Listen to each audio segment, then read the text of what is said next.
إن الحمد لله نحمده ونستعينه ونستغفره ونعوذ بالله من شرور أنفسنا وسيئات أعمالنا. من يهده الله فلا مضل له ومن يضلل فلا هادي له، وأشهد أن لا إله إلا الله وحده لا شريك له، وأشهد أن محمدا عبد الله ورسوله. يا أيها الذين آمنوا اتقوا الله حق تقاته ولا تموتن إلا وأنتم مسلمون. يا أيها الناس اتقوا ربكم الذي خلقكم من نفس واحدة وخلق منها زوجها وبث منهما رجالا كثيرا ونساء، واتقوا الله الذي تساءلون به والأرحام إن الله كان عليكم رقيبا. يا أيها الذين آمنوا اتقوا الله وقولوا قولا سديدا يصلح لكم أعمالكم ويغفر لكم ذنوبكم، ومن يطع الله ورسوله فقد فاز فوزا عظيما. أما بعد، فإن أصدق الحديث كتاب الله، وخير الهدي هدي محمد صلى الله عليه وسلم، وشر الأمور محدثاتها، وكل محدثة بدعة، وكل بدعة ضلالة، وكل ضلالة في النار. أما بعد، أيها المؤمنون عباد الله، اتقوا الله تعالى، فإن تقوى الله عز وجل خير زاد يبلغه إلى رضوان الله عز وجل. يقول الله تعالى: وتزودوا فإن خير الزاد التقوى واتقون يا أولي الألباب. فاتقوا الله في علنكم وسركم، وفي أنفسكم وأزواجكم وأولادكم وعشيرتكم. نسأل الله سبحانه أن يجعلنا وإياكم من عباده المتقين ومن عباده المؤمنين المخلصين، إنه ولي ذلك والقادر عليه। أيها المسلمون, আল্লাহ সুবহানাহু ওয়া তাআলার শুকরিয়া আদায় করছি, যিনি আমাদেরকে ঈমান এবং ইসলামের মতো মহান একটি সম্পদ দান করেছেন। আমরা বলি আলহামদুলিল্লাহ। আমাদের মধ্যে যারা দিন ইসলামকে মেনে নিয়ে একটা সুন্দর সত্য দিন এবং ভালো জীবন যারা যাপন করতে চেষ্টা করে যাচ্ছেন, তারা প্রত্যেকেই অনেক সময় ভাবেন যে আমরা সঠিক পথে আছি কিনা। বিশেষ করে ফিতনার সময়, নানা রকমের ফিতনার মধ্যে কিভাবে আমরা নিজেকে ফিতনা থেকে মুক্ত রাখতে পারি, সহি শুদ্ধ একটা সুন্দর জীবন আমরা যাপন করতে পারি। মুসলিমদের এই অবস্থায় কি করণীয় এবং তাদের কি মানসিকতা পোষণ করা উচিত, সেটি নিয়ে কিন্তু আল কোরআন আর সুন্নাহ আমাদেরকে চমৎকার সুস্পষ্ট গাইডলাইন দিয়েছে। নবী সাল্লাল্লাহু আলাইহি সাল্লাম স্পষ্ট করে বলেছেন, আদ-দীনু আন-নাসীহা। কিলা লিমান ইয়া রাসূলুল্লাহ? ক্বালা লিল্লাহি ওয়া লিরাসূলিহি ওয়া লিআইম্মাতিল মুসলিমিনা ওয়া আম্মাতিহিম। এটা হচ্ছে একটা ফর্মুলা। দিন হচ্ছে কল্যাণ কামনা, আল্লাহর জন্যে, তার রাসূলের জন্যে এবং মুসলিমদের ইমামগণের জন্যে, অর্থাৎ তাদের শাসক এবং তাদের যারা উলামায়ে কেরাম তাদের জন্য এবং সকল মুসলিমের জন্যে। এটাও একটা ফর্মুলা এবং এর মধ্য দিয়ে গোটা উম্মার একটা চমৎকার ব্যবস্থাপনা আল্লাহ সুবহানাহু ওয়া তাআলা তৈরি করে দিয়েছেন, আমাদের মধ্যে যাতে ওই মানসিকতাটা তৈরি হয়, সকল অবস্থায় যেন আমরা আল্লাহ এবং তার রাসূলের দিকে ফিরে আসতে পারি। আমরা আজকে ফিতনা নিয়ে কিছু কথা বলবো এবং এই ফিতনা থেকে বাঁচার জন্যে কি করণীয় সেটা নিয়ে কথা বলবো। কি ধরনের ফিতনা আমাদের হতে পারে সে সম্পর্কে রাসূল সাল্লাল্লাহু আলাইহি সাল্লাম আমাদেরকে কিছু দিক নির্দেশনা দিয়েছেন। সহিহ মুসলিমের বিখ্যাত একটা হাদিস আমরা অনেকেই জানি। নবী সাল্লাল্লাহু আলাইহি ওয়াসাল্লাম বলেছেন, বাদিরু বিল আ'মাল, বাদিরু বিল আ'মালি ফিতানান কাল্লাইলিল মুযলিম ইউসবিহুর রাজুলু মুমিনান ওয়া ইউমসি কাফিরান ওয়া ইউমসি মুমিনান ওয়া ইউসবিহু কাফিরান ইয়াবিউ আহাদুহুম দীনাহু বিআরাদিন মিনাদ দুনিয়া। বলেছেন, গভীর নিকষ কালো রাত্রির মতো ফিতনা ছড়িয়ে পড়ার আগেই ভালো কাজের দিকে দ্রুত বেগে ধাবিত হও। কারণ এমন সময় আসবে যখন যদি সকালে কেউ মোমেন থাকে, সন্ধ্যায় সে কাফের হয়ে যাবে। সন্ধ্যায় মোমেন থাকলে সকালে কাফের হয়ে যাবে, এবং সে দুনিয়ার সামান্য মূল্যের বিনিময়ে সে তার আখিরাতকে, দিনকে বিক্রি করে দেবে। সেটি কিন্তু আমরা আজকে দেখতে পাচ্ছি না?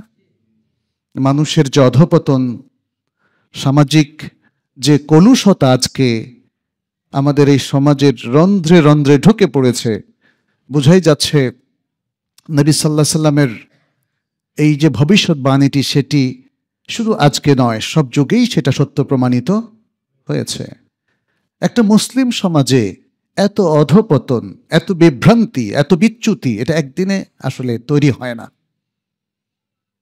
আমাদের যে স্বাভাবিক রেসিস্টেন্স আছে, যে অন্যায়কে, জুলুমকে, মুনকার, মাআসি, বেদআ, খুরাফাত, শিরক, কুফরিকে আমরা যে প্রতিহত করার একটা সুন্দর তারবিয়ত আমাদের ছিল, ফলে মুসলিম সমাজে চাইলেই হঠাৎ করে এগুলো ঢুকে পড়ে না।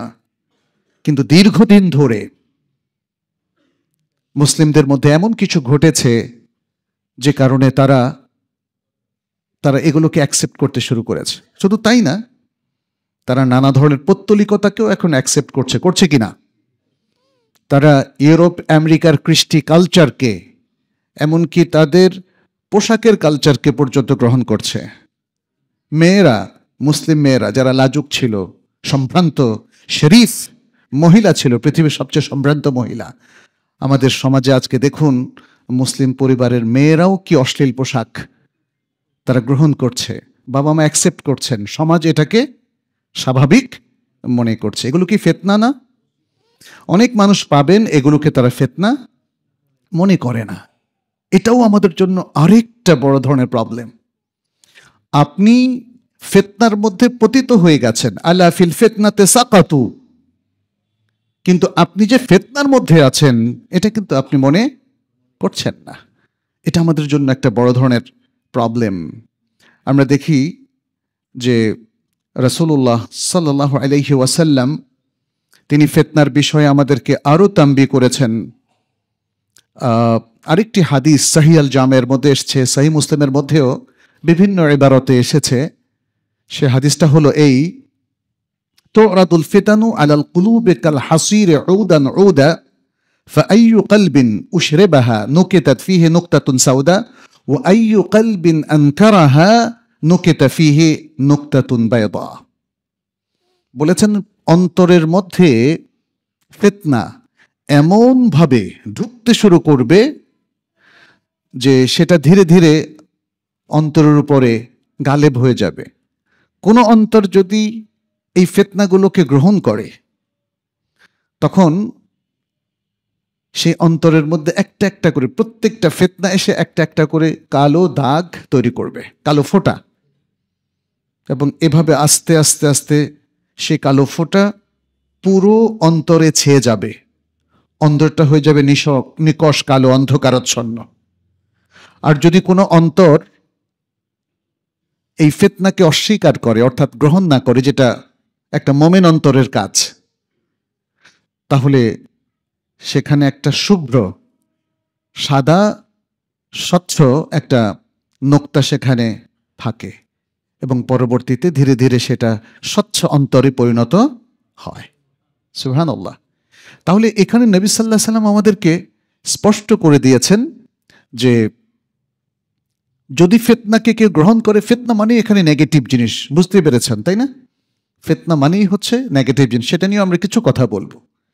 সেই ফিতনাকে যদি কেউ গ্রহণ করেন, স্বাভাবিক করে ফেলেন, তাহলে সমাজে কিন্তু সবার অন্তর যদি কলুষিত হয়ে যায়, সেই সমাজটা কিন্তু অধঃপতিত হবেই। আজকের যারা আধুনিক শিক্ষিত, তাদের সাথে আলাপচারিতা করে দেখবেন, যদি বলা হয় যে অশ্লীল পোশাকের ব্যাপার, বলবো যেটা আসলে মানে যারা একটু বেশি দিনদার তাদের চোখের সমস্যা, আদারওয়াইজ এটা নর্মাল হয়ে গেলে কোনো সমস্যা না। এটা ছড়ানো হচ্ছে, এই শিক্ষাটা ছড়ানো হচ্ছে। আমাদের সমাজে ফিতনা কত প্রকার ও কি কি, এ সম্পর্কে আরবি ভাষায় বলতে গেলে আমরা বলবো হাদ্দিস ওয়ালা হারাজ। আপনি বলেই যাবেন, শেষ করতে পারবেন না। আমাদের সমাজের ফিতনা ঢুকেছে ইবাদতের মধ্যে, ঢুকেছে কিনা বলেন? ইবাদতের নামে যত আমল বাংলাদেশে এই সমাজে প্রচলিত আছে, মুসলিম সমাজে, এর মধ্যে আপনি দেখবেন এগুলো ইবাদত নয়, এগুলো বিদআত। মসজিদ কেন্দ্রিক, ওরস কেন্দ্রিক, মিলাদুন্নবী কেন্দ্রিক। আপনি দেখেন মানুষ এগুলোকে ধর্মীয় একটা ফ্লেভার দিয়েছে, অথচ এগুলো কি ইবাদত? মানে ফিতনা ছেয়ে গেছে, কিন্তু মানুষ ভাবছে এগুলো ইবাদত।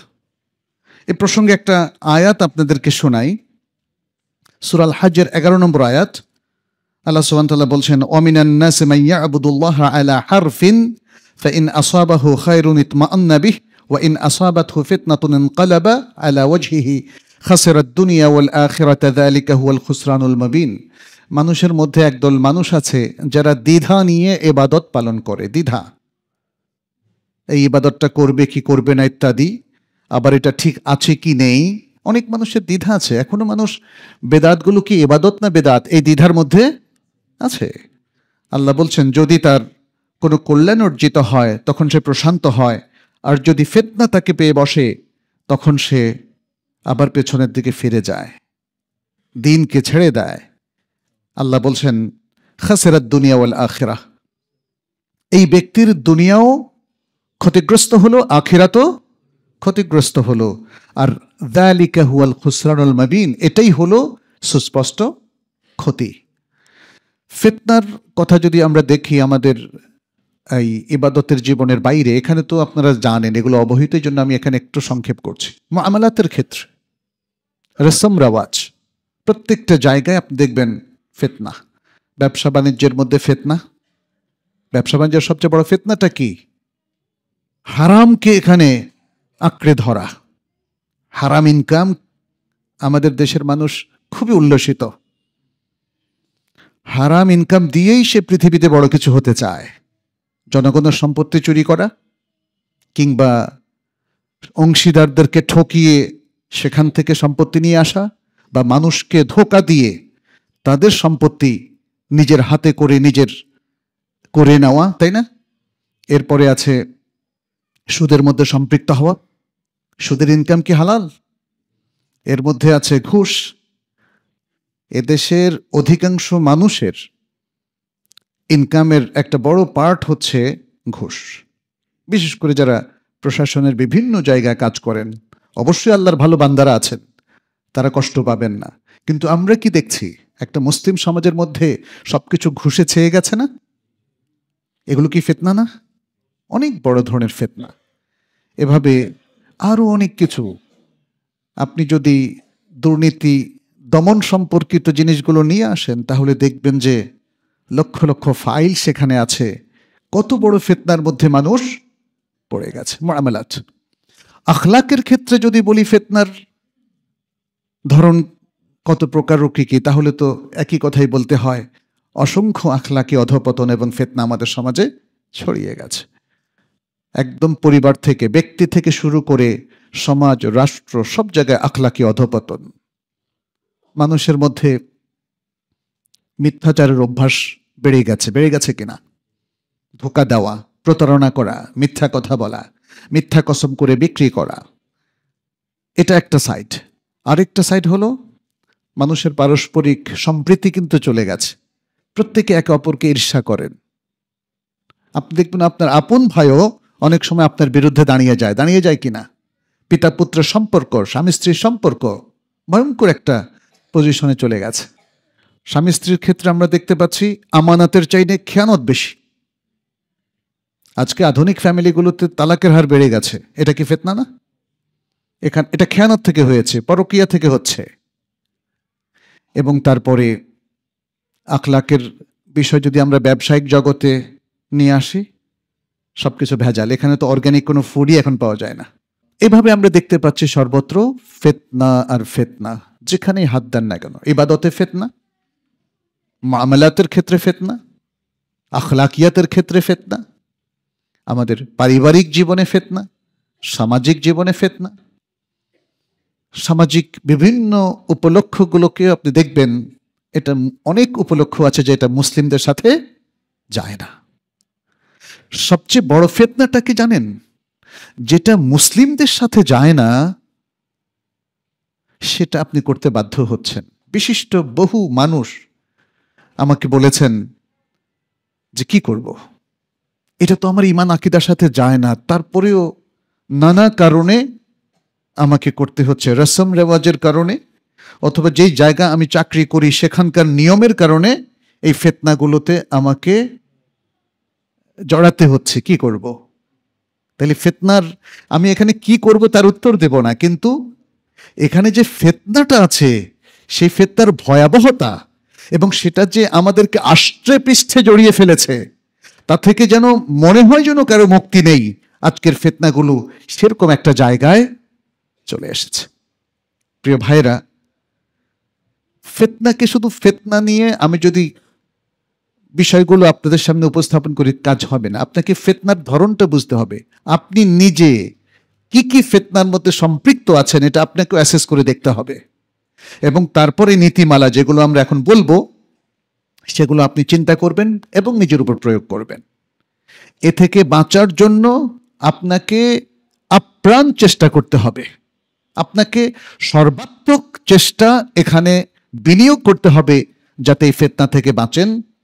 আপনি বাঁচলে আপনার পরিবার বাঁচবে, এবং আপনার পরিবার বাঁচলে এরকম আরো অনেক পরিবার মিলে সমাজও এই ফিতনা থেকে রক্ষা পাবে ইনশাআল্লাহ। কিন্তু যদি আজকে আমরা এই সকল ফিতনাকে ফিতনা মনে না করি এবং এগুলোর মধ্যে সম্পৃক্ত থাকাটাকেই নিয়তি বলে মেনে নেই, তাহলে কিন্তু এই ফিতনা থেকে বাঁচা যাবে না। আমরা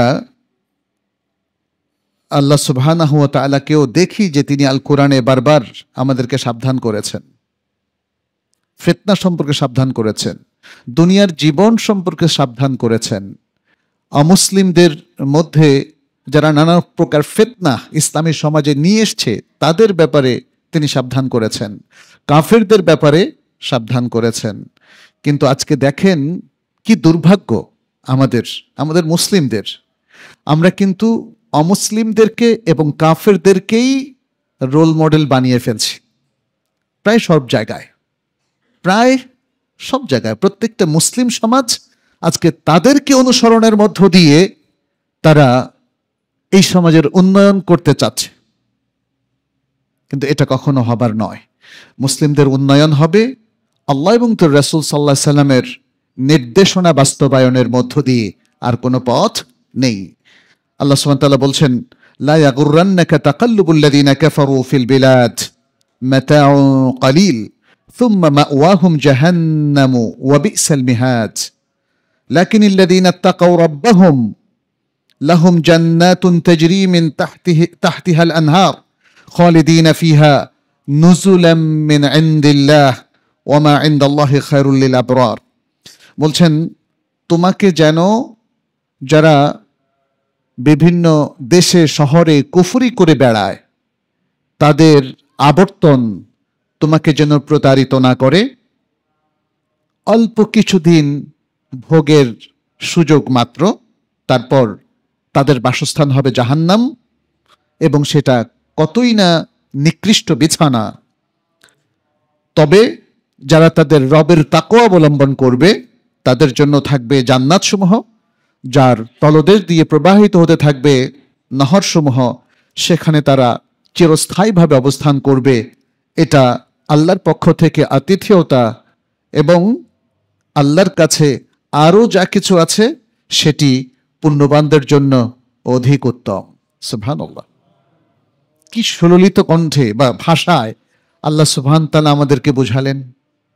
কিন্তু আমরা তো আসলে অনেকেই কোরআনের আয়াতটা পড়ি বুঝি না, এটা হলো আরেকটা প্রবলেম। এত সুন্দর সুন্দর কথা আল্লাহ বলছেন, তার রাসূল সাল্লাল্লাহু আলাইহি সাল্লাম বলছেন, কিন্তু সেই কথাগুলো তো আমাদের অন্তরে প্রবেশ করে না। অনেক সময় আমাদের কানে প্রবেশ করে সুন্দর তেলাওয়াত, এটা কানে আর মাথায়, কিন্তু অন্তরে যেতে হলে বুঝতে হবে প্রিয় ভাইয়েরা। ফলে আমাদের জীবনে প্রভাব বিস্তার করতে পারে না এই কথাগুলো, কোরআনের এই আয়াতগুলো কিংবা রাসূল সাল্লাল্লাহু আলাইহি সাল্লামের এই সুন্দর কথাগুলো। আসুন আমরা সেটা বোঝার চেষ্টা করি। কি নীতিমালা আছে যেটি আল কোরআন আমাদেরকে দিয়েছে, আমি সেটা একটা একটা করে আপনাদের সামনে বলবো। প্রথম নীতিমালাটা খুবই কমন এবং এটা আপনাদের জানা আছে, যেটা দিয়ে আজকে আমরা শুরু করলাম, যে নাসিহা দিয়ে, সেটি হলো তাকওয়া। ঈমানের পরে মুসলিমের সবচেয়ে বড় পাথেয় এবং সবচেয়ে বড় অ্যান্টিবায়োটিক হচ্ছে তাকওয়া।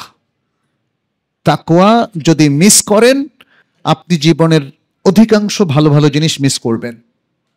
ইসলামী জীবনের জন্য ঈমানের পরে তাকওয়াই হচ্ছে প্রধান শর্ত। ইসলামিক জীবন পরিচালনার জন্য, আল্লাহর পক্ষ থেকে বারাকা পাওয়ার জন্য এবং আল্লাহর পক্ষ থেকে তৌফিক পাওয়ার জন্য, দুনিয়ার জীবনটাকে ইসলামিকলি লিড করার জন্যে, এরকম যেভাবেই আপনি বলেন না কেন, এক নাম্বার জাত এবং এক নম্বর উপকরণ হচ্ছে বা এক নম্বর নীতিমালা হচ্ছে তাকওয়া অবলম্বন।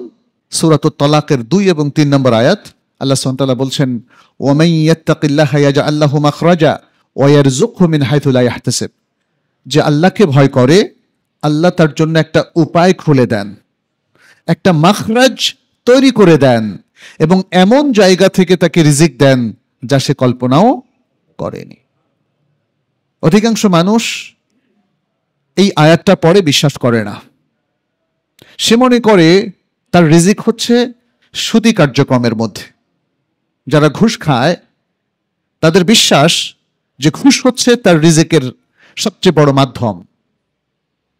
যারা রাষ্ট্রীয় সম্পদ লুট করে জনপ্রতিনিধিদের মধ্যে, তাদেরও বিশ্বাস হচ্ছে মানুষকে লুট করার মধ্য দিয়েই সে ধনী হতে পারবে, অন্য কোনো পথ তার নাই।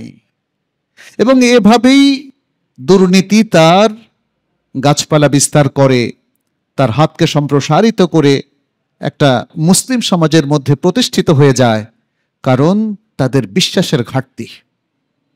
একজন মোমেন বিশ্বাসের ঘাটতির মধ্যে পড়লে তখন এই আয়াতগুলো আর তার জন্য কাজ করে না।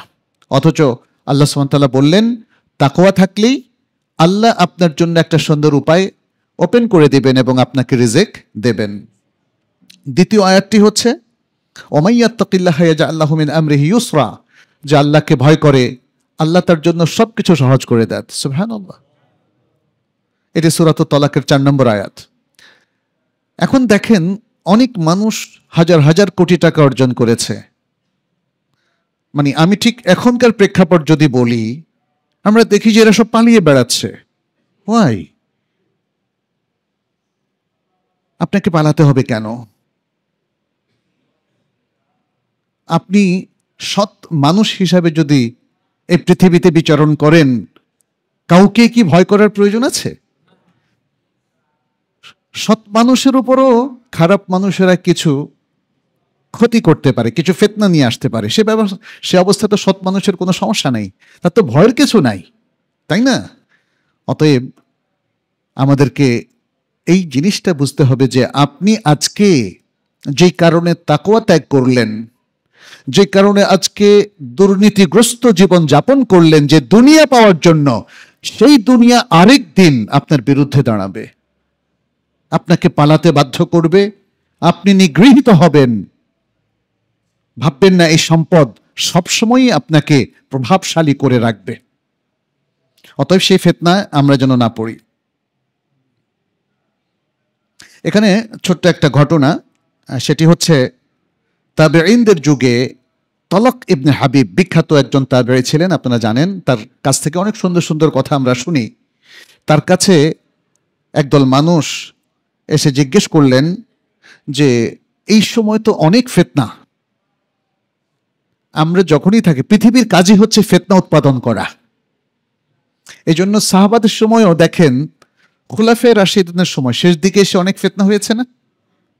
এই পৃথিবীটা কাউকে ফিতনা থেকে নিষ্কৃতি দেবে না। আমাদের প্রিয় রাসূল সাল্লাল্লাহু আলাইহি সাল্লামকেও দেখেন অনেক ফিতনার মুখোমুখি হতে হয়েছে। তিনি মক্কায় কখনোই স্বস্তিতে থাকতে পারেন নাই, পেরেছিলেন?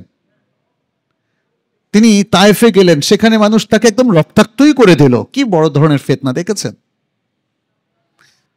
এরপরে দেখেন আল্লাহর পক্ষ থেকে আরেকটা ট্রায়াল আসলো। মানুষ যখন খুব কষ্টে থাকে, কেউ যদি এসে বলে যারা তোমাকে কষ্ট দিয়েছে তাদেরকে মেরে ফেলি, আপনি হয়তো বলবেন মেরে ফেলো। কিন্তু রাসূল সাল্লাল্লাহু আলাইহি সাল্লাম দেখেন সবগুলো ট্রায়ালে উনি কিন্তু জিতলেন, উইন উইন পজিশনে ছিলেন, কারণ তিনি তো আমাদের আদর্শ। ঠিক কি করণীয় সেটি এই জন্যই তার কাছ থেকে আমাদের নিতে হবে। আমরা পরবর্তীতে তাবেঈনদের যুগেও দেখি যে তারা মনে করতেন এই যুগেও অনেক ফিতনা হয়েছে। তালাক ইবনে হাবিবের কাছে এসে বললেন, ওয়াকাআতিল ফিতনাহ ফাকাইফা নাত্তাকিহা, অনেক ফিতনা এখন ছড়িয়ে গেছে, কিভাবে এই ফিতনা থেকে বাঁচবো? তিনি বললেন, ইত্তাকুহা বেতাকওয়াল্লাহ, এই ফিতনাগুলো থেকে বাঁচো আল্লাহর তাকওয়া অবলম্বনের মাধ্যমে। তারা বললেন, আজমিল লানা তাকওয়া ওয়া বায়্যিন লানা মা'নাহা, আমাদেরকে সংক্ষেপে তাকওয়ার বিষয়টা বুঝিয়ে বলুন এবং তাকওয়ার অর্থটা আমাদের জন্য বর্ণনা করুন। তিনি বললেন, তারা বললেন, তখন তালক ইবনে হাবিব বিখ্যাত তার উক্তিটা করলেন তাকওয়ার সংজ্ঞা, যেটা আমরা প্রায় সময় কোট করে থাকি। তিনি বললেন, আনতা আমালা বিতাআতিল্লাহ আলা নূরিম মিনাল্লাহ তারজু সাওয়াবাল্লাহ। তাকওয়া হলো তুমি আল্লাহর জন্য আল্লাহর তাআত অনুযায়ী আমল করবে, আল্লাহর আনুগত্য এবং তার তাআত দিয়ে আমল করবে আল্লাহর পক্ষ থেকে নূরের আলোকে, হেদায়েতের আলোকে, ইলমের আলোকে। তারজু সাওয়াবাল্লাহ, তুমি আল্লাহর কাছে সওয়াবের প্রত্যাশা করবে। তাইলে তাকওয়ার মধ্যে আপনি যে এই ভালো ভালো কাজগুলো করছেন তার সওয়াব কার কাছে চাইবেন? শুধু আল্লাহর কাছে। আল্লাহর কাছে সওয়াবের প্রত্যাশা করলেই আপনি দুনিয়ার লোভ সংবরণ করতে পারবেন। প্রত্যেকের একটা চাওয়া থাকে, এই চাওয়াটা যদি দুনিয়ার কাছে হয় তখন লোভ সংবরণ করা যাবে না। তখন আপনি চিন্তা করবেন, তাহলে আমি কি পেলাম দুনিয়া থেকে, আপনার কাছ থেকে, ওনার কাছ থেকে? উনি কি পেল, আমি কি পেলাম? কিন্তু একজন ব্যক্তি যদি এই বিশ্বাস পোষণ করে যেটা আল্লাহর কাছে আছে সেটা আল্লাহর বান্দাদের কাছে যা আছে তার চাইতে অনেক গুণে বেশি উত্তম, ঠিক কিনা? তাহলে এই যদি হয়, এই বিশ্বাসটা যদি আমাদের আসে, তাহলে দুনিয়ার কোনো লোভ আপনাকে বিচ্যুত করতে পারবে না। কারণ আপনি জানেন আল্লাহ আপনাকে দেবেন, আপনি বিশ্বাস করেন, আপনি প্রত্যাশা করেন এবং আল্লাহর কাছে আপনি আশা করেন। অতএব তাকওয়ার এই সংজ্ঞাটা খুব গুরুত্বপূর্ণ। এটা হলো তাকওয়ার প্রথম পার্ট। এরপরে তিনি বললেন, ওয়া আন তাতরুকা মাসিয়াতাল্লাহি আলা নূরিম মিনাল্লাহ তাখাফু ইকাবাল্লাহ, এবং তুমি আল্লাহর অবাধ্যতাকে পরিত্যাগ করবে, পাপকে পরিত্যাগ করবে, সেটাও আল্লাহর নূরের আলোকে। নূরটা এখানে হেদায়াত, আর হেদায়াতটা হলো ইলম, কোরআন সুন্নাহ। তার আলোকে তুমি, অর্থাৎ কোরআন সুন্নাহ যতগুলো পাপকে আইডেন্টিফাই করে, চিহ্নিত করে, সে পাপগুলোকে তুমি বর্জন করবে। তাখাফু ইকাবাল্লাহ, কারণ এই পাপ করলে তুমি আল্লাহর ইকাব, শাস্তির মুখোমুখি হবে। ফলে আল্লাহর শাস্তির ভয়ে তুমি আল্লাহর নূরের আলোকে এই পাপগুলোকে বর্জন করবে। এটা হলো তাকওয়া। তাকওয়ার এই অর্থটা না বুঝে যদি কেউ মনে করেন যে দাড়ি টুপি হচ্ছে তাকওয়া, বাস আর কিছু না, তাহলে ভুল। দাড়ি টুপি অবশ্যই তাকওয়ার অংশ, কোনো সন্দেহ নেই, কিন্তু তাকওয়ার মূল যে ফোকাসটা এবং তার যে মূল অর্থটা, মর্মটা, সেটা হলো তালক ইবনে হাবিব যেটা বললেন, এবং সেটা অবশ্যই কোরআন হাদিসের আলোকে। অতএব তাকওয়া কোনো শুধুমাত্র বক্তব্য নয়, অথবা কারো পক্ষ থেকে কোনো স্বীকৃতি নয়, বরং তাকওয়া থাকতে হবে আপনার জিহ্বায়, তাকওয়া থাকতে হবে আপনার পোশাকে, আপনার চলনে বলনে আচরণে, তাকওয়া থাকতে হবে আপনার লাইফ স্টাইলে, তাকওয়া থাকতে হবে আপনার ইবাদতে, তাকওয়া থাকতে হবে আপনার মুআমালাতের মধ্যে। প্রিয় ভাইরা, তাহলেই এই তাকওয়া খুব দ্রুত আমাদেরকে ভালো ফলাফল দেবে ব্যক্তিকে, পরিবারকে, সমাজকে, মুসলিম উম্মার সকল সদস্যকে তাকওয়া সুশোভিত করবে, সুন্দর করবে। তাহলে এটা হলো প্রথম মূলনীতি। ফিতনা থেকে বাঁচার জন্য তাকওয়া হলো প্রথম মূলনীতি, মুমিনদের জন্য বলা হচ্ছে। দ্বিতীয় মূলনীতিটা হচ্ছে লুজুমুল কিতাবি ওয়াস সুন্নাহ। লুজুম আল কিতাবি ওয়াস সুন্নাহ, কোরআন সুন্নাহকে শক্তভাবে আঁকড়ে ধরা। শক্তভাবে কোরআন সুন্নাহ আঁকড়ে ধরার মধ্যেই মুমিনদের ইজ্জত, তাদের সম্মান, তাদের মুক্তি, তাদের নাজাত এবং তাদের দুনিয়া আখিরাতের যাবতীয় কল্যাণ। অতএব মুসলিমদের কেউ অথবা কোনো একদল মানুষ যদি কখনো মনে করে সে কোরআন সুন্নাহ শিখবে না এবং এটাকে আঁকড়ে ধরে থাকবে না, তাহলে সে কি হারাবে? সে ইজ্জত হারাবে, সে আল্লাহর পক্ষ থেকে বারাকা হারাবে, আল্লাহর তৌফিক লাভ করবে না, সে দুনিয়া আখিরাতের কল্যাণ হারাবে এবং এভাবে তার হারানোর লিস্ট বাড়তেই থাকবে। কোরআন সুন্নাহ ফলো করলে, মেনে চললে সে যে জিনিসগুলো অর্জন করত সবটাই সে হারাবে যদি কোরআন সুন্নাহকে সে উপেক্ষা করে, ইগনোর করে।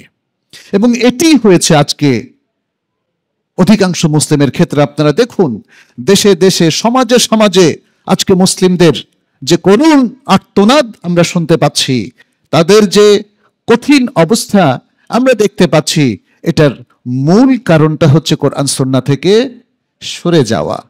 বাহ্যিক কারণ আমি দেখছি, উনি আপনাকে মারলেন, তিনি আপনার উপরে অত্যাচার করলেন, অথবা ইহুদিরা আপনাদের উপর গোলা বারুদ নিক্ষেপ করলো, এগুলো বাহ্যিক কারণ।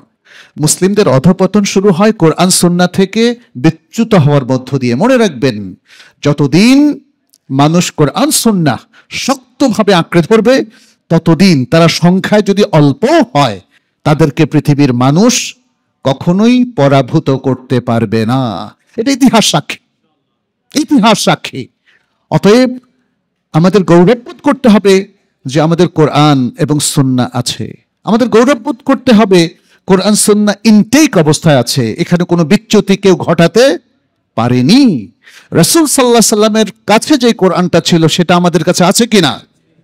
রাসূল সাল্লাল্লাহু আলাইহি সাল্লামের সহিহ হাদিসের ভান্ডার আমাদের কাছে আছে কিনা? আছে। সুবহানাল্লাহ। এত বড় সম্পদ কিভাবে মুসলিম উম্মাহ উপেক্ষা করতে পারে বলেন তো?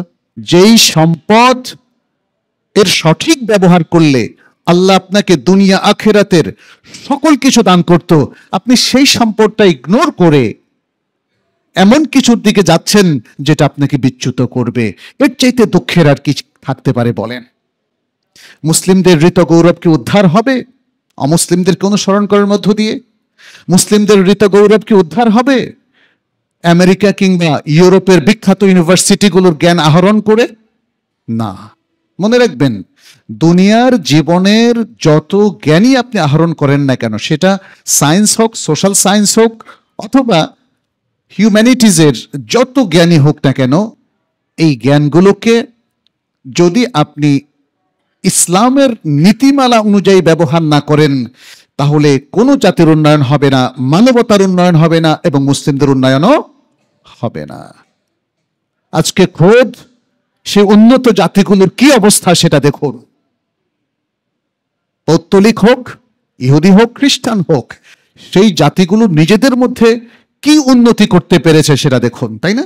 অতএব তাদের কাছ থেকে শিক্ষা গ্রহণ করা, তাদের আদর্শকে গ্রহণ করা, এটা মুসলিমদের জন্য কখনো শোভনীয় হতে পারে না। কোরআন সুন্নাহ মেনে চলার ব্যাপারে যথেষ্ট ইনস্ট্রাকশন আছে। একটা হাদিস শুধু আপনাদের সামনে উল্লেখ করি, বিখ্যাত এক হাদিস। আল ইরবাদ বিন সারিয়াহ রাদিয়াল্লাহু তাআলা আনহু, সুনানের গ্রন্থগুলোতে এই হাদিসটা এসেছে এবং সেটা সহিহ হাদিস। নবী সাল্লাল্লাহু আলাইহি ওয়াসাল্লাম বলছেন, ইন্নাহু মান ইয়াইশ মিনকুম ফাসায়ারা ইখতিলাফান কাসীরা, তোমাদের মধ্যে যারা জীবিত থাকবে তারা অচিরেই অনেক ইখতিলাফ এবং মতানৈক্য দেখতে পাবে। ফাআলাইকুম বিসুন্নতি ওয়া সুন্নাতিল খুলাফাইর রাশিদিন আল মাহদিয়িন মিন বাদি, তোমাদের উপর ওয়াজিব হলো আমার সুন্নতকে আঁকড়ে ধরা এবং আমার খুলাফায়ে রাশিদিনের সুন্নতকে আঁকড়ে ধরা, যারা আমার পরে আসবেন এবং তারা হেদায়েতপ্রাপ্ত খলিফা, তামাসসাকু বিহা ওয়া'আদু আলাইহা বিন-নাওয়াজিজ, তোমরা আমাদের এবং তাদের সুন্নাতকে আঁকড়ে ধরবে এবং মাড়ির দাঁত দিয়ে কামড়ে ধরবে। ওয়া ইয়াকুম ওয়া মুহদাসাতিল উমুর, আর সাবধান, দ্বীনের মধ্যে নতুন নতুন আবিষ্কৃত, উদ্ভাবিত এবং প্রচলিত কাজগুলো পরিহার করবে। ফাইন্না কুল্লা মুহদাসাতিন বিদআহ, কারণ প্রত্যেক নতুন আবিষ্কৃত দ্বীনের মধ্যে যে কাজগুলো আছে সেটা বিদআহ। ওয়া কুল্লা বিদআতিন দালালাহ, এবং প্রত্যেক বিদআত হলো ভ্রষ্টতা। ওয়া কুল্লা দালালাতিন ফিন্নার, আর প্রত্যেক ভ্রষ্টতা জাহান্নামের দিকে নিয়ে যাবে। সুতরাং মোমেনদের এবং মুসলিম উম্মার প্রত্যেক সদস্যের নাজাত হলো ফিত তামাসসুকে বিল কোরআনি ওয়াস সুন্নাহ, আল কোরআন এবং আস সুন্নাহ শক্তভাবে আঁকড়ে ধরার মধ্যেই আমাদের নাজাত। সারা পৃথিবী, বরং এই বিশ্ব জগতে, পৃথিবীর বাইরে যত ফিতনাই আসুক না কেন, মোমেনদের রক্ষা কবচ হচ্ছে আল্লাহর নির্দেশনা অনুযায়ী আল কোরআন এবং আস সুন্নাহ আঁকড়ে ধরা। এর বাইরে তাদের তৃতীয় আর কোনো পথ নেই। প্রিয় ভাইরা, অতএব আমরা আল্লাহ এবং তার রাসূলের পথকেই আঁকড়ে ধরব। সকল প্রকার বেদা বা বেদাত, খুরাফাত বা কুসংস্কার, বিচ্যুতি, দালালাত, ভ্রষ্টতা, পৌত্তলিকতা কিংবা অন্য ধর্মের কৃষ্টি কালচারকে অনুসরণ থেকে আমাদেরকে মুক্ত থাকতে হবে এবং তার মধ্য দিয়ে মুসলিমদের সাফল্য অর্জিত হবে। তৃতীয় যে বিষয়টি, মূলনীতি, সেটি হলো আর রিফকু ওয়াল আনাতু ওয়া আদামুল আজালা, অর্থাৎ মানুষের সাথে নরম ব্যবহার এবং ধীরস্থির ব্যবহার। ধীরস্থির, নরম ব্যবহার হচ্ছে তাওয়াদু, বিনয়, যেটি সম্পর্কে রাসূল সাল্লাল্লাহু আলাইহি ওয়াসাল্লাম বলেছেন, মান তাওয়াদা লিল্লাহি রাফাআহুল্লাহ, যে আল্লাহর জন্য বিনয় অবলম্বন করে আল্লাহ তাআলা তাকে উপরে উঠিয়ে দেন। প্রভাবশালীরা এটা করতে পারে না, তারা সবসময় অহংকার করে, দম্ভ করে, এবং সেই দম্ভের কারণে সেই যত উঁচুতেই আরোহণ করুক না কেন ধপাস করে পড়ে যায় কিনা বলেন? পৃথিবীর ইতিহাসের সকল প্রভাবশালী শাসকদের ইতিহাস দেখেন একরকম। সেই ফেরাউন কোথায় সে আজকে, আবু জাহাল, তাই না? এরকম ইতিহাসে আরো অনেক ফেরাউনরা এসেছে, সে অনেক আগে হোক, মধ্যযুগে হোক, বর্তমান কালে হোক, আল্লাহ সুবহানাহু ওয়া তাআলা তাদেরকে সবসময় শীর্ষে রাখেন না। কিন্তু যে বান্দা তাকওয়া অবলম্বন করে, ঈমানের উপর থাকে, আল্লাহ তাআলা কি তাকে নিয়ামতের মধ্যে রাখেন কিনা? অবশ্যই। ঈমানদার মুত্তাকি বান্দা আল্লাহর কাছে সবচেয়ে সম্মানিত, এবং এই সম্মান কখনো আল্লাহ তাআলা তার থেকে উঠিয়ে নেন না। ইন্না আকরামাকুম ইনদাল্লাহি আতকাকুম, সুবহানাল্লাহ। ফলে আপনার যদি ঈমান ঠিক থাকে, তাকওয়া ঠিক থাকে, আপনি যদি কোরআন সুন্নাহর অনুশাসনটা ঠিক রাখেন, তাহলে আপনাকে আল্লাহ তাআলা বিন্দু পরিমাণও বঞ্চিত করবেন না। আল্লাহ আপনার সাথেই থাকবেন, আল্লাহ আপনাকেই উঠাবেন, আল্লাহ আপনাকে দুনিয়া এবং আখিরাতের যাবতীয় কল্যাণ অবশ্যই দান করবেন, এবং সেই কল্যাণ এক মুহূর্তের জন্য আপনার উপর থেকে উঠানো হবে না। শর্ত একটাই হচ্ছে, আপনাকে কন্টিনিউ করতে হবে ঈমানের সাথে, তাকওয়ার সাথে, কোরআনের সাথে, সুন্নাহর সাথে। আর আপনার এই সুন্দর বিষয়গুলো কাজ করবে যদি আপনি বিনয়ী হন। মানুষ উদ্ধত লোককে পছন্দ করে না। আপনার সামনে সে যদি চুপ থাকে, কিন্তু পেছনে সে আপনার উপর লানত বর্ষণ করে, সে আপনার বিরুদ্ধে বদদোয়া করে, এবং সে চায় আপনি পৃথিবী থেকে ধ্বংস হয়ে যান। চায় কিনা বলেন? এটা মানুষের খাসলাত, এটা স্বভাব। ফলে আমাদেরকে বিনয়ী হতে হবে, কারণ বিনয়ী মানুষকে মানুষ ভালোবাসে, পছন্দ করে।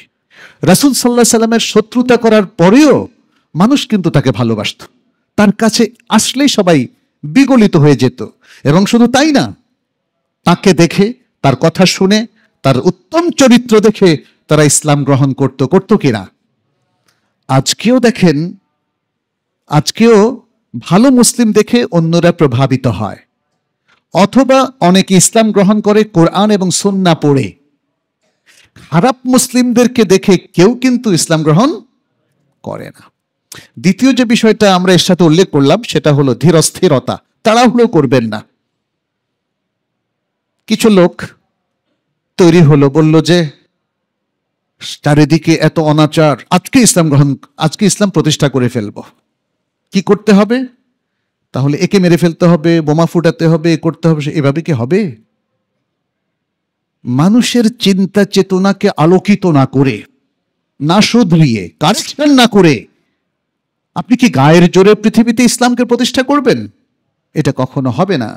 কারণ ইসলাম তো গায়ের জোরে প্রতিষ্ঠার বিষয় না, এখানে কনভিন্সড হওয়ার বিষয় আছে।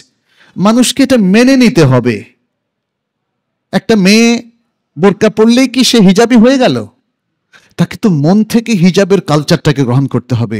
হিজাব যে ইবাদত, এবং এটা করে সে নিজের যে সৌন্দর্য সেটাকে ঢাকছে এবং সম্ভ্রান্ত মুসলিম নারীর মতো জীবনযাপন করছে, এটা তার মনে ঢুকতে হবে। অন্যথায় আপনি যদি বাবা হন, আপনার কন্যাকে জোর করে হিজাব করালেও দেখবেন যে তার স্বভাব খাসলাত কিছুই ভালো হবে না। ইসলামটা মানুষকে দিতে হবে থ্রু নলেজ, থ্রু এডুকেশন, এটা মনে রাখতে হবে। এই জন্য ইসলামে শিক্ষার গুরুত্ব সবচেয়ে বেশি। শিক্ষার মাধ্যমে যদি দ্বীনকে আমরা মানুষের সামনে উপস্থাপন করতে না পারি, তাহলে মনে রাখবেন রাজনৈতিকভাবে ইসলামকে যদি আপনি মসনদেও বসান, কোনো কাজ হবে না। আপনি কি কোয়ালিটি শিক্ষা দিতে পারছেন? মানসম্পন্ন শিক্ষা, মানসম্পন্ন ইসলামী শিক্ষা। মানসম্পন্ন ইসলামী শিক্ষাটা কি? শুধুই কি হাফেজ হওয়ার, কিছু হাদিস মুখস্থ করা? নো। ইসলামী শিক্ষা হচ্ছে একটা কম্প্রিহেন্সিভ টোটাল এডুকেশন সিস্টেম, যার মাধ্যমে আপনি আখিরাতকে আগে সুরক্ষিত করবেন। কাকে? আখিরাতকে আগে সুরক্ষিত করবেন। তার মধ্যে হচ্ছে আপনার আখিরাতের জীবনের প্রায়োরিটি লাগবে। দ্বীনদারিকে আপনি আগে রক্ষা করবেন, দ্বীনের নির্দেশনাগুলোকে আগে বাস্তবায়ন করবেন। তাহলে কি দুনিয়াকে কি আপনি ইগনোর করবেন, উপেক্ষা করবেন? নো। তারপরে দুনিয়াকে ঠিক রাখবেন। প্রথমে আখিরাত, তারপরে দুনিয়া। প্রথমে দ্বীন, তারপরে দুনিয়া। প্রিয় ভাইয়েরা, এটা হলো টোটাল ইসলামিক এডুকেশন সিস্টেম। আপনি যদি বলেন না আমি শুধু আখিরাতকে ঠিক রাখবো, দুনিয়াকে বরবাদ করে দেব, ইসলাম কি বরবাদ করতে বলে দুনিয়াকে? বলে না। তাহলে এই যে ব্যালেন্সটা, সেটা কিভাবে আসবে? দ্বিতীয়ত হচ্ছে শিক্ষা যাই আমরা করি না কেন, মানসম্পন্ন কিনা, আমাদের হেফজোখানার মান আছে কিনা, শিক্ষক শিক্ষার্থীর রিলেশন, ক্লাসরুম ম্যানেজমেন্ট, কিংবা আমাদের মাদ্রাসাগুলো, কলেজ, ইউনিভার্সিটি যেখানে আমাদের মুসলিম ছেলে মেয়েরা পড়ে, সেখানকার ভেতরকার অবস্থাটা কি, মানসম্পন্ন শিক্ষা আছে কিনা। তাহলে এই জায়গাটা ঠিক না করে আমরা আসলে কিভাবে ফিতনা থেকে নিজেকে মুক্ত রাখবো? আজকে আমাদের এই বাংলাদেশেও আপনি দেখবেন অনেক প্রাইভেট কিংবা পাবলিক বিশ্ববিদ্যালয়ের মধ্যে বড় ধরনের ফিতনা আছে। আছে কিনা বলেন? ছেলে মেয়েদের ফ্রি মিক্সিং আছে কিনা? তাদের অবৈধ অনেক কর্মকাণ্ড আছে কিনা? অনৈতিক অনেক কিছু আছে কিনা বলেন? তাহলে মানসম্পন্ন শিক্ষা কোথায়? শিক্ষা কি মানুষের ঈমান আকীদাকে শুদ্ধ করে না? শিক্ষা কি মানুষের আখলাককে সুন্দর করে না? শিক্ষা কি মানুষকে নৈতিকতা বোধে জাগ্রত করে না? কোথায় সে শিক্ষা বলেন? সবাই চুপচাপ কেন? শিক্ষাকে একটা গোটা জাতি মিলিয়েও কি উন্নত করতে পারবো না আমরা? এতজন ইসলাম লাভিং পিপল, আপনি জাতীয় শিক্ষাকে উন্নত করার আগে মাদ্রাসা শিক্ষাকে উন্নত করেন।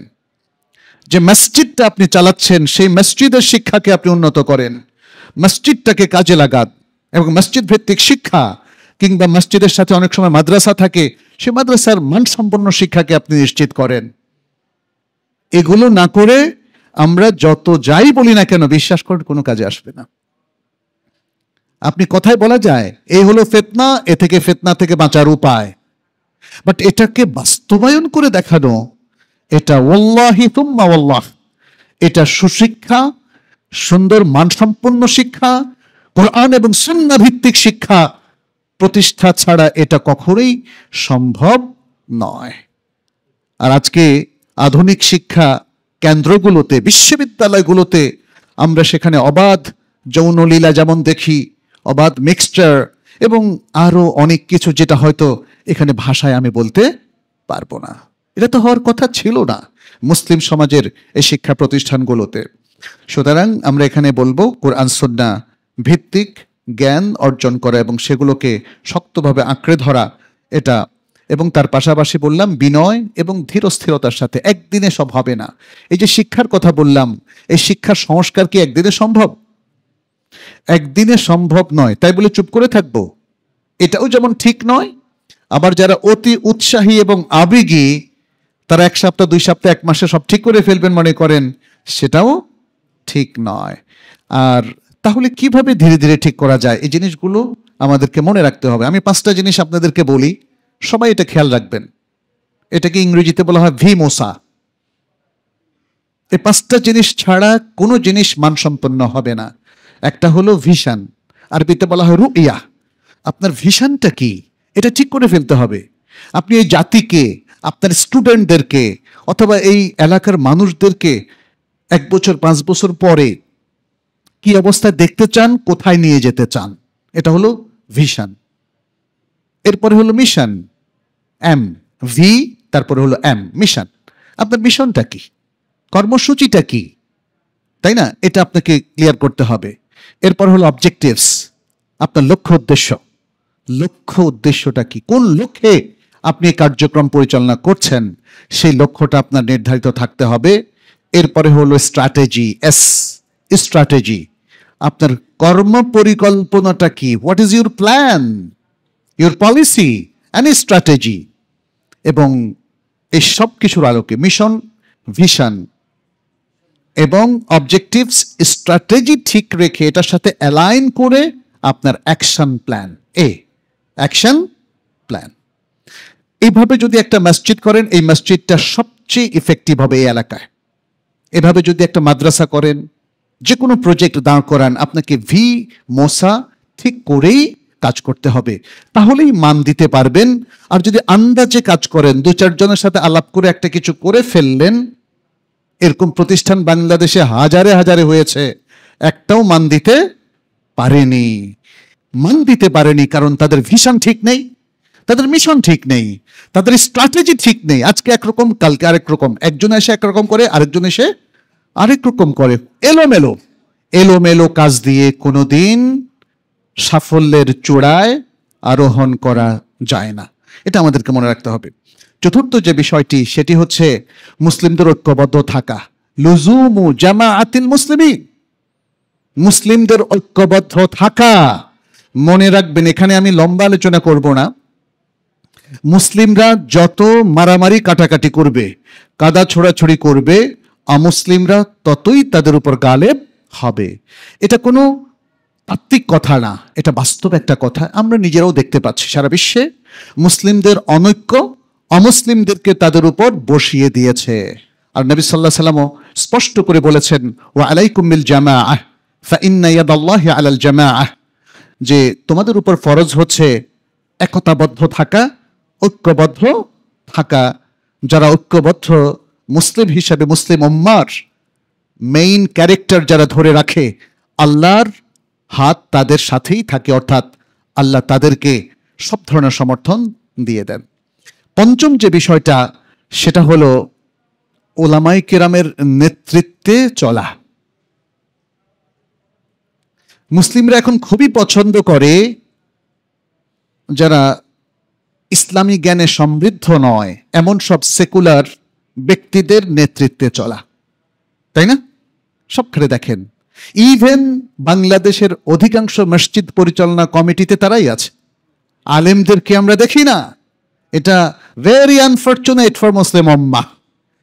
আমি আপনাদেরকে বলছি, যদি মসজিদগুলোকে ইফেক্টিভ করতে চান, শক্তিশালী করতে চান এবং দ্বীনের উপরে পরিচালনা করতে চান, তাহলে প্রত্যেকটা মসজিদের সভাপতি হবেন আলেম।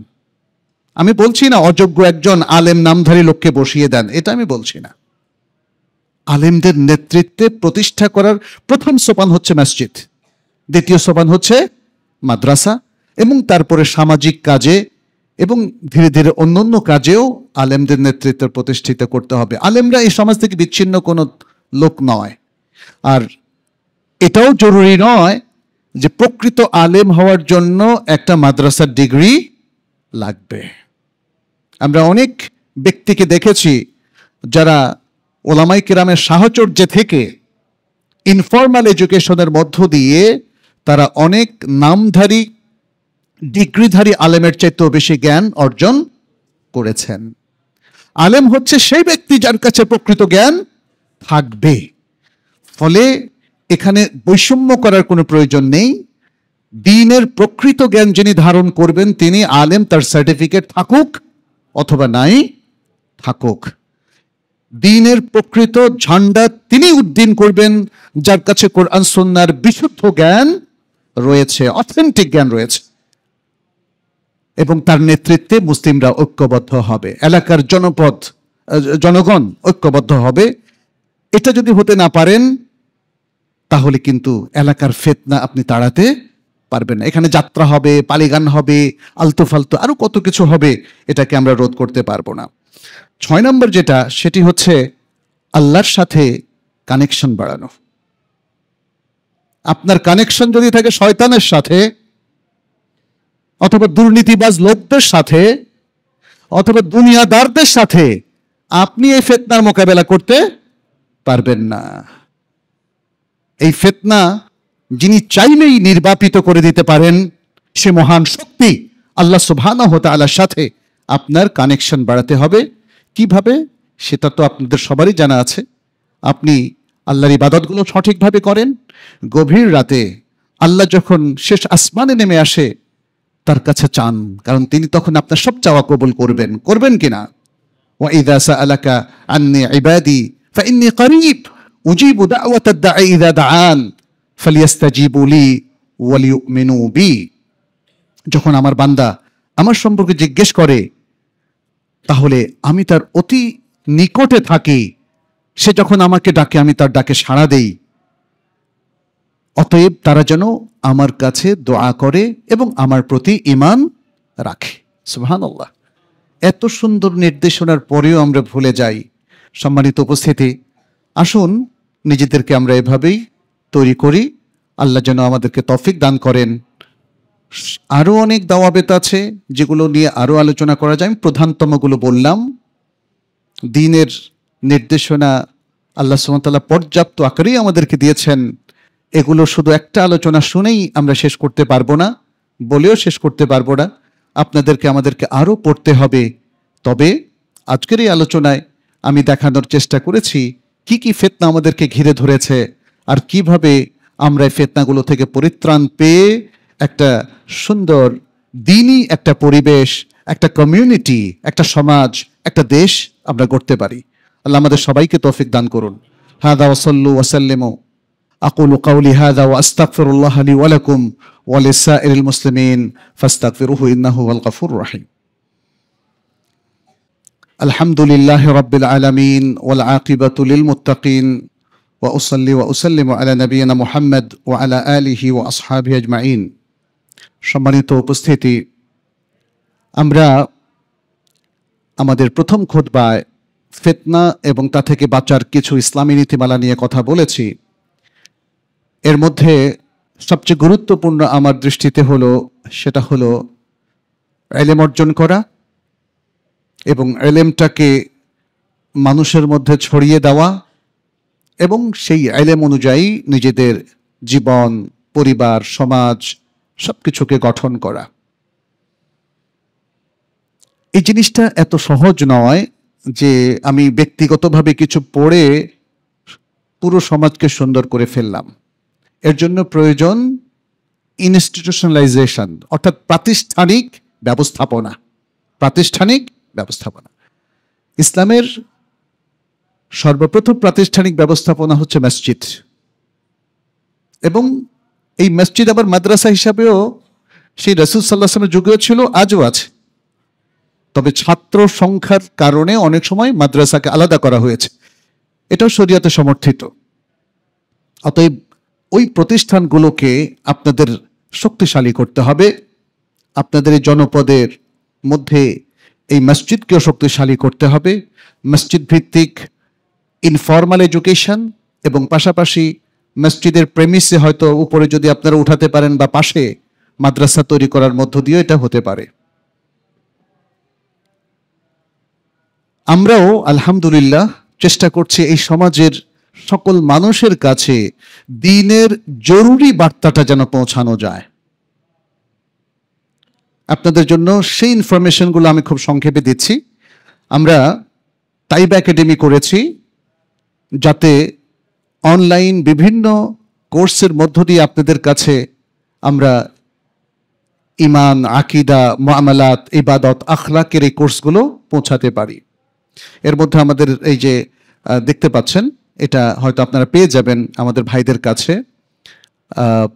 তাইবা একাডেমির এখন এনরোল চলছে, ডিপ্লোমা ইন ইসলামিক স্টাডিজ আছে, এছাড়া তালিমুল কোরআন এবং ডিপ্লোমা ইন আরবিক অনলাইনে আছে। আপনাদের সুযোগ মতো আপনারা করতে পারেন, দেশে বিদেশে যে আছেন না কেন।